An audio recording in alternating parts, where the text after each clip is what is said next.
ପିଲାମାନେ ମୁଁ ମୋର ଏଇ ଓଡ଼ିଆ ମିଡ଼ିୟମ୍ କ୍ଲାसेସ୍ ଚ୍ୟାନେଲକୁ ୱେଲକମ୍ ଜଣାଉଛି। ପିଲାମାନେ ଦେଖନ୍ତୁ, ଆଜିର ବିଷୟ ହେଉଛି ଏକ ଯେଉଁଟାକି ପଞ୍ଚମ ଏବଂ ଅଷ୍ଟମ ଶ୍ରେଣୀର ପିଲାମାନଙ୍କ ପାଇଁ ରାଜ୍ୟ ସରକାର ଏକ ନିୟମ ଆଣିଛନ୍ତି। ଓକେ, ତ ଦେଖିବା এই ବିଷୟରେ। ଓକେ, ତ ପିଲାମାନେ এই ଭିଡ଼ିଓଟା ଷ୍ଟାର୍ଟ କରିବା ପୂର୍ବରୁ ସମସ୍ତେ ଲାଇକ୍, ସେୟାର ଏବଂ ସବସ୍କ୍ରାଇବ୍ କରିଦିଅନ୍ତୁ ପିଲେ, ଯାହାଫଳରେ ଆପଣ ହିଁ ସର୍ବପ୍ରଥମେ ମୋର ଏମିତି ନୂଆ ନୂଆ ଭିଡ଼ିଓ ପାଇପାରିବେ। ତ ପିଲାମାନେ ସମସ୍ତେ ଲାଇକ୍, ସେୟାର ଏବଂ ସବସ୍କ୍ରାଇବ୍ କରିଦିଅନ୍ତୁ।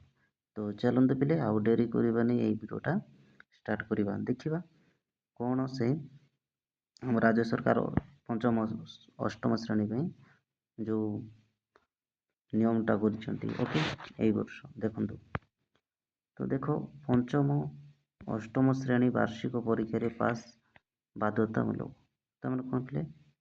ଦେଖନ୍ତୁ, ପଞ୍ଚମ ଶ୍ରେଣୀ ଏବଂ ଅଷ୍ଟମ ଶ୍ରେଣୀ ଯେଉଁ ବାର୍ଷିକ ପରୀକ୍ଷା ହୋଇଥାଏ, ମାନେ ବର୍ଷ ଶେଷ ଆଡ଼କୁ ସେଇଟା ହେଲା ବାର୍ଷିକ ପରୀକ୍ଷା। ତ ପାସ୍ ବାଧ୍ୟତାମୂଳକ ମାନେ ପାସ୍ ହେବା ଜରୁରୀ, ପାସ୍ ହେବାର ଅଛି। ଯାହା ଫଳରେ କି ଦେଖିବେ ଆମର ସ୍କୁଲ ଦୁଇ ପ୍ରକାର ଅଛି, ଯେମିତିକି ଏକରୁ କେଉଁ ସ୍କୁଲ ଥିବ ପଞ୍ଚମ ଯାଏ, ଆଉ ଥିବ କ'ଣ ଏକରୁ କ'ଣ ଅଷ୍ଟମ ଯାଏ ମଧ୍ୟ ଥାଉଛି।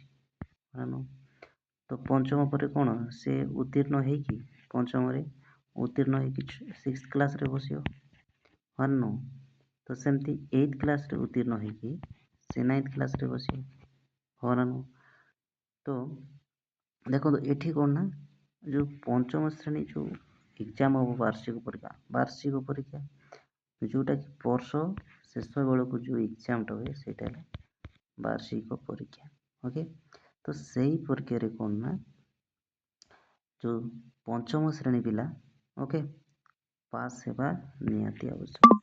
ଓକେ, ନହେଲେ କ'ଣ ହେବ ନା, ସିକ୍ସ କ୍ଲାସ୍ରେ ସେ କ'ଣ ମାନେ ଜଏନିଂ କରିପାରିବ ନାହିଁ। ଓକେ, ସେମିତି 8th କ୍ଲାସ୍ ପିଲା ମଧ୍ୟ 8th କ୍ଲାସ୍ରେ ବାର୍ଷିକ ପରୀକ୍ଷାରେ କ'ଣ ଉତ୍ତୀର୍ଣ୍ଣ ହେବା ଜରୁରୀ, ନହେଲେ 9th କ୍ଲାସ୍ରେ ଜଏନିଂ କରିପାରିବ। ଦେଖନ୍ତୁ କ'ଣ ଅଛି ଦେଖିବା। ଓକେ, ଦେଖନ୍ତୁ, ତ ଫେଲ୍ ହେଲେ ଉପର କ୍ଲାସ୍ ମନା। ବୁଝିପାରିଲେ? କ'ଣ ନା, ପଞ୍ଚମ ଏବଂ ଅଷ୍ଟମ ଶ୍ରେଣୀ ବାର୍ଷିକ ପରୀକ୍ଷାରେ ଯଦି ପାସ୍ ହେବେ, ତାହେଲେ କ'ଣ ଏହା ଫେଲ୍ ହେଲେ କ'ଣ ନା ଉପର କ୍ଲାସ୍କୁ ବସିବା ମନା। ଦେଖନ୍ତୁ କ'ଣ ଲେଖା ଅଛି। ଭୁବନେଶ୍ୱର ପଞ୍ଚମ, ଦେଖନ୍ତୁ ଭୁବନେଶ୍ୱର ନା ଜାଗାରେ ଦେଖୁଛି। ଓକେ, ପଞ୍ଚମ ଅଷ୍ଟମ ଶ୍ରେଣୀର କୌଣସି ଛାତ୍ରଛାତ୍ରୀ ବାର୍ଷିକ ପରୀକ୍ଷାରେ ଯଦି ବିଫଳ ହୁଅନ୍ତି, ତେବେ ଫଳାଫଳ ଘୋଷଣାର 2 ମାସ ମଧ୍ୟରେ ପୁନଃ ପରୀକ୍ଷା ପାଇଁ ସୁଯୋଗ ପାଇବେ। ଦେଖନ୍ତୁ ପିଲେ, ଓକେ ପିଲାମାନେ, ଏଇଟା ହେଉଛି ଆମର ପଞ୍ଚମ ଏବଂ କ'ଣ ଅଷ୍ଟମ ଶ୍ରେଣୀ ପିଲା, ଆମ ଓଡ଼ିଶାର ପିଲାମାନଙ୍କ ପାଇଁ। ଦେଖନ୍ତୁ, ଓକେ ନା କ'ଣ ନା, ପଞ୍ଚମ ଏବଂ ଅଷ୍ଟମ ଶ୍ରେଣୀ ପିଲା କୌଣସି ଛାତ୍ରଛାତ୍ରୀ ଧରାଯାଉ କୌଣସି ବାର୍ଷିକ ପରୀକ୍ଷାରେ ବିଫଳ ହୋଇଗଲେ, ଓକେ, ତ ସେଇ ପିଲାମାନଙ୍କୁ କ'ଣ ହେବ ନା, ଆମ ଯେଉଁ ସରକାର କ'ଣ କରିବେ ନା, ଓକେ, 2 ମାସ ମଧ୍ୟରେ ପୁଣି ଥରେ ଧରାଯାଉ କୌଣସି ପିଲା ଫେଲ୍ ହେଇଗଲା, ବୁଝିପାରିଲେ? ତ ତାକୁ ପୁଣି ଥରେ କ'ଣ ନା 2 ମାସ ମଧ୍ୟରେ ତାକୁ କ'ଣ ନା 2 ମାସ ମଧ୍ୟରେ ତାକୁ ପୁଣି ଥରେ ଏକ୍ଜାମ୍ ପାଇଁ ସୁଯୋଗ ଦିଆଯିବ। ଓକେ, ବୁଝିପାରିଲେ? ଦେଖନ୍ତୁ,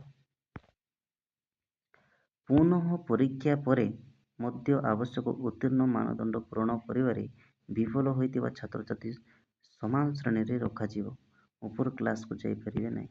ଦେଖନ୍ତୁ, ଧରାଯାଉ 2 ମାସ ପରେ ଯେଉଁ ଏକ୍ଜାମ୍ଟା ହେଲା, ତାପରେ ବି ସେ ଫେଲ୍ ହେଇଗଲା। ଓକେ, ବୁଝିପାରିଲେ? ତ ସେଇ ଜାଗାରେ କ'ଣ କରାଯିବ ନା, ତାକୁ ନା ଉତ୍ତୀର୍ଣ୍ଣ ମାନର ପୂରକ ଯେଉଁ କରାଗଲା, ତ ବିଫଳ ହେଇଗଲା, ତ ସମାନ ଶ୍ରେଣୀରେ ବସିବ। ଧର ପଞ୍ଚମ ଶ୍ରେଣୀରେ ସେ ଫେଲ୍ ହେଲା, ତାପରେ 2 ମାସ ପରେ କ'ଣ ହେଉଛି ନା, ତାକୁ ପୁଣି ଥରେ ଏକ୍ଜାମ୍ ଦେବା ପାଇଁ ସୁଯୋଗ ଦିଆଗଲା, କିନ୍ତୁ ସେଇ 2 ମାସ ପରେ ଯେଉଁ ଏକ୍ଜାମ୍ ଦେଇଥିଲା ସେଇଠି ମଧ୍ୟ ଫେଲ୍ ହେଇଗଲା। ତ ସେଇ ପିଲା କ'ଣ କରାଯିବ ନା, ତାକୁ ପୁଣି ଥରେ ପଞ୍ଚମ ଶ୍ରେଣୀରେ ହିଁ ବସାଇ ଦିଆଯିବ। ତ ଏହା କୁହାଯାଇଛି। ଓକେ, ତ ଉପର କ୍ଲାସ୍ ମାନେ 6 କ୍ଲାସ୍କୁ ସେ ଯାଇପାରିବ ନାହିଁ। ବୁଝିପାରିଲେ? ତ ପିଲାମାନେ ଦେଖନ୍ତୁ, ଓକେ, ତ ଏଇଟା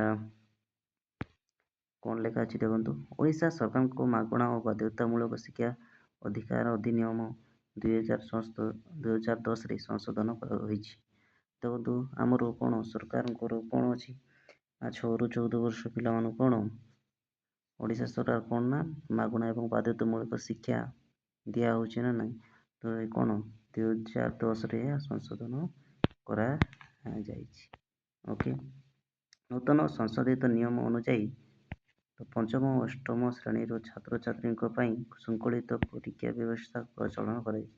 ତ ଏବେ ଯେଉଁ ନିୟମ ସଂଶୋଧନ ନୂତନ ମାନେ ନୂଆ ସଂଶୋଧିତ କରିଛନ୍ତି ତା ଅନୁଯାୟୀ ଆମର ପଞ୍ଚମ ଏବଂ ଅଷ୍ଟମ ଶ୍ରେଣୀ ଛାତ୍ରଛାତ୍ରୀଙ୍କ ପାଇଁ ଶୃଙ୍ଖଳିତ ଭାବରେ ଯେଉଁ ପରୀକ୍ଷାଟା ବ୍ୟବସ୍ଥା କରାଯାଇଛି ପ୍ରଚଳନ କରାଯାଇଛି। ଓକେ, ତ ସଂଶୋଧନ ମାଧ୍ୟମରେ ସ୍ପଷ୍ଟ କରାଯାଇଛି ଯେ ପ୍ରାଥମିକ ଶିକ୍ଷା ସମାପ୍ତ ନ ହେବା ପର୍ଯ୍ୟନ୍ତ କୌଣସି ପିଲାମାନଙ୍କୁ ବିଦ୍ୟାଳୟରୁ ବହିଷ୍କାର କରାଯାଇପାରିବ ନାହିଁ। ଓକେ, ତ କୌଣସି ପିଲାକୁ ମଧ୍ୟ ପ୍ରାଥମିକ ଶିକ୍ଷା ସମାପ୍ତ ନ ହେବା ଯାଏଁ ତାକୁ ବହିଷ୍କାର କରାଯିବ ନାହିଁ। ଓକେ, ଏହି ସଂଶୋଧନ ଶିଶୁଙ୍କୁ ମାଗଣା ବାଧ୍ୟତାମୂଳକ ଶିକ୍ଷା ଅଧିକାର ଆଇନ 2009 ଧାରା 38 ସହିତ ସମ୍ବନ୍ଧିତ ରହିବ। ଏଇଟା ବୁଝିଗଲେ। ନେକ୍ସଟ ଦେଖନ୍ତୁ, ଏହା ଓଡ଼ିଶା ଗେଜେଟରେ ପ୍ରକାଶିତ ହେବା ପରେ କାର୍ଯ୍ୟକାରୀ ହେବ। ଏହି ପରିବର୍ତ୍ତନ ଶିକ୍ଷାର ମାନବୃଦ୍ଧି କରିବା ସହ କୌଣସି ଶିଶୁ ଯେପରି ଶିକ୍ଷା ଅଧିକାରରୁ ବଞ୍ଚିତ ନ ହେବେ ସେ ନେଇ ରାଜ୍ୟ ସରକାରଙ୍କୁ ପ୍ରତିବଦ୍ଧତାକୁ ପ୍ରତିଫଳିତ କରିଛନ୍ତି ଆମର ରାଜ୍ୟ ସରକାର। ତ ଏହିପରି କ'ଣ ନା ଶିକ୍ଷାର ମାନବୃଦ୍ଧି କରିବା ସହିତ ହେଲା ତାଙ୍କର ଫିଜିକାଲି ମଧ୍ୟ କ'ଣ ତାଙ୍କର ବୃଦ୍ଧି କରିବା ସହିତ ଶିଶୁଙ୍କର ଯେପରିକି ଶିକ୍ଷା ଅଧିକାରରୁ ଯେମିତିକି ପିଲାମାନେ ଯେଉଁ ବଞ୍ଚିତ ନ ହେବେ ସେଥିପ୍ରତି ସରକାର କ'ଣ ନା ତାଙ୍କୁ ପ୍ରତିଫଳିତ କରିଛନ୍ତି। ଓକେ, ନେକ୍ସଟ ଦେଖନ୍ତୁ, ଏହି ପଦକ୍ଷେପ ମାଧ୍ୟମରେ ଛାତ୍ରଛାତ୍ରୀମାନଙ୍କୁ ଅଧିକ ଦକ୍ଷ କରିବାକୁ ଉଦ୍ୟମ କରାଯିବ। ପରବର୍ତ୍ତୀ ଶ୍ରେଣୀକୁ ଯିବା ପୂର୍ବରୁ ବିଦ୍ୟାର୍ଥୀ ଯେପରି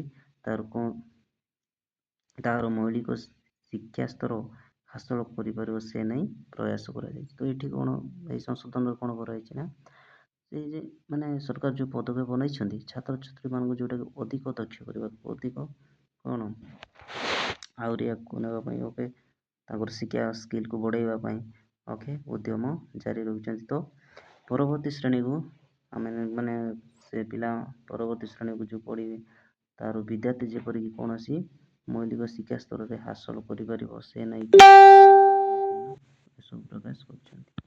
ଓକେ, ତ ପିଲାମାନେ ଏଇଟା ଆମ ଓଡ଼ିଶାର ଯେଉଁ ପିଲାମାନେ କି ଓକେ ଯେଉଁ ଆପଣଙ୍କ ଯେଉଁ ଭାଇ ହଉ ଭଉଣୀ ହଉ ଓକେ ସେମାନେ ପଢ଼ିଥିବେ ତ ତାଙ୍କ ପାଇଁ ଏସବୁ ଏବଂ ସରକାର ଗୋଟେ କ'ଣ ଗୋଟେ ନିୟମ ଆଣିଛନ୍ତି। ଓକେ, ତ ଏଇଟା ଲାଗୁ ହେବ କୁହାଯାଇଛି କ'ଣ ହେଉଛି ବୁଝିଗଲେ। ତ ପିଲାମାନେ ଏ ଭିଡ଼ିଓଟା ଆପଣଙ୍କୁ ବହୁତ ହେଲ୍ପଫୁଲ୍ ହେଉଥିବ। ଓକେ ପିଲାମାନେ, ତ এই ভিডিওটা এন্ড କରିବା ପୂର୍ବରୁ ସମସ୍ତେ ପିଲେ ଲାଇକ୍ ସେୟାର ଏବଂ ସବସ୍କ୍ରାଇବ୍ କରିଦିଅନ୍ତୁ। ଓକେ, ଏବଂ କମେଣ୍ଟ ମଧ୍ୟ କରନ୍ତୁ ପିଲେ। ତ ପିଲେ এই ଭିଡ଼ିଓକୁ ଆଗେଇ ନେବା ନାହିଁ ତ ଏଇଠି ଏଣ୍ଡ କରିଦେବା ପିଲେ। ଜୟ ଜଗନ୍ନାଥ ପିଲାମାନେ, ଜୟ ଜଗନ୍ନାଥ ରେ ଜୟ ଜଗନ୍ନାଥ।